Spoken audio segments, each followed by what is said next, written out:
এই সংস্কার একটা দীর্ঘমেয়াদী পরিকল্পনা। আশু সংস্কার হিসাবে নির্বাচন পদ্ধতিকে প্রতিষ্ঠিত করা, সেটা আমার কাছে মনে হচ্ছে যে জরুরি। আর নির্বাচন আমাদের দেশের মানুষের মধ্যে একটা ব্যাপক আকাঙ্ক্ষা তৈরি হয়েছে। আমাদের দেশের মানুষ মোটেই সন্তুষ্ট ছিল না। আমাদের দেশের মানুষ বিগত দীর্ঘদিন শেখ হাসিনার ফ্যাসিলিটি শাসনকালে মোটেই সন্তুষ্ট ছিল। নানা দমন পীড়ন, নানা কালাকানি, নানা ঘটনার ভেতর দিয়ে কিন্তু আমাদের দেশটা চলেছে। ফলে এখানে আমাদের দেশের মানুষ সরকারের প্রতি মারাত্মকভাবে কিন্তু আপনার বিক্ষুব্ধ ছিল, যার বহিঃপ্রকাশ আমরা পেয়েছি। মূল একটা বিষয় ছিল যেখানে জনগণের শাসন ছিল। জনগণের শাসন বলতে আমরা বুঝেছি জনগণের ভোটাধিকারের ভেতর দিয়ে জনগণ তার প্রতিনিধি নির্বাচন করে এবং সেই প্রতিনিধিরা যারা সংখ্যাগরিষ্ঠ হন তারা দেশ পরিচালনা করে। সেই জনগণ দ্বারা রাষ্ট্র পরিচালনার এই মৌলিক বিষয়, যেটা গণতন্ত্রের একেবারে অপরিহার্য অঙ্গ, সেটা যখন একেবারেই অনুপস্থিত ছিল, সেই কারণে মানুষ কিন্তু এখানে বিক্ষুব্ধ হয়েছে। আমরা মনে করি যে গণতন্ত্রের এই একেবারে অমোঘ মান জনগণের শাসন, সেটাকে যদি প্রতিষ্ঠিত করতে হয় তাহলে নির্বাচনের কোনো বিকল্প আমাদের সামনে নাই। সেই নির্বাচনের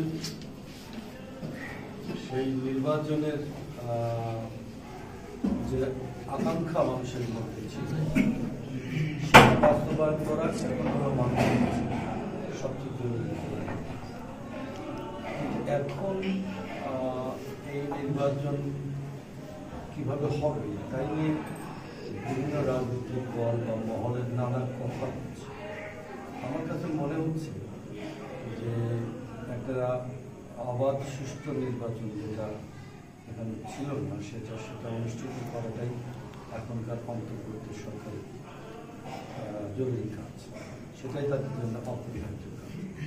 এখানে পিআর এর কথা যেটা বলা হচ্ছে, এটা আমাদের দেশের রাজনৈতিক সংস্কৃতির সঙ্গে একেবারেই সংশ্লিষ্ট নয়।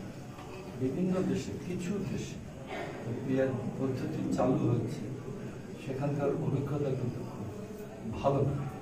সেই অভিজ্ঞতা দিয়ে দেখা গেছে যে এই পদ্ধতিটা এখন বলা চলে আতুর ঘরে শেষ হবার মতো পর্যায়ে আছে।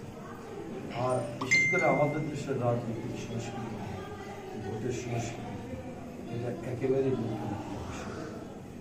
কিন্তু কেন তারা বলছেন, কেন তারা এগুলো নিয়ে কথা বলছেন, এগুলো বিষয় সম্পর্কে আমি স্পষ্ট।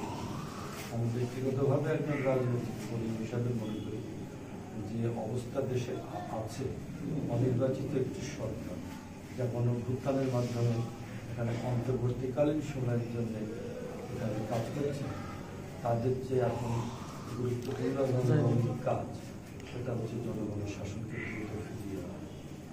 আমাদের এখানে সংস্কারের অনেকগুলো বিষয় আসছে। সংস্কার মানে হচ্ছে ওই কাজটা যাতে আমাদের দেশের একেবারে প্রান্তিক সীমায় যে মানুষটা বসে, একেবারে অসহায় মানুষ, দরিদ্র মানুষ, আমাদের দেশের গ্রামের একদম প্রান্তিক সীমায় যে মানুষটা বাস করে, সংস্কার কারণে সে উপকৃত হচ্ছে কিনা, সেটা হচ্ছে আমাদের সামনে বিষয়। এই সংস্কার একটা দীর্ঘমেয়াদী পরিকল্পনা।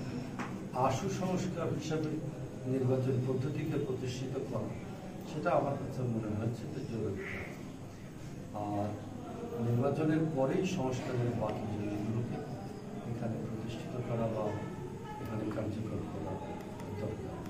আপনারা জানেন আমাদের নেতা জনাব তারেক রহমান 31 দফা দিয়েছে। আমি খুব গভীরভাবে পর্যবেক্ষণ করে দেখেছি যে 31 দফার মধ্যে যে সমস্ত বিষয় আছে তা আমাদের দেশের রাষ্ট্র কাঠামো এবং সরকার পরিচালনা করার ক্ষেত্রে অনেক গুরুত্বপূর্ণ ভূমিকা, অনেক মৌলিক সংস্কারের বিষয়টা কিন্তু সেখানে উপস্থাপিত হয়েছে। সেই বিবেচনায় আমি মনে করি যত দ্রুত সম্ভব আগামী ফেব্রুয়ারিতে যে নির্বাচন করার কথা হচ্ছে সেটা করাই বাঞ্ছনীয়। আমাদের দেশের রাজনৈতিক সেটেলমেন্টের জন্য, পলিটিক্যাল সেটেলমেন্ট দরকার। মানে এখানে সমস্ত ক্ষেত্রেই দেখবেন একটা খুব হতাশা বা একটা সংকট চলছে ব্যবসায়, বাণিজ্য, প্রশাসনে, সব ক্ষেত্রে মানুষের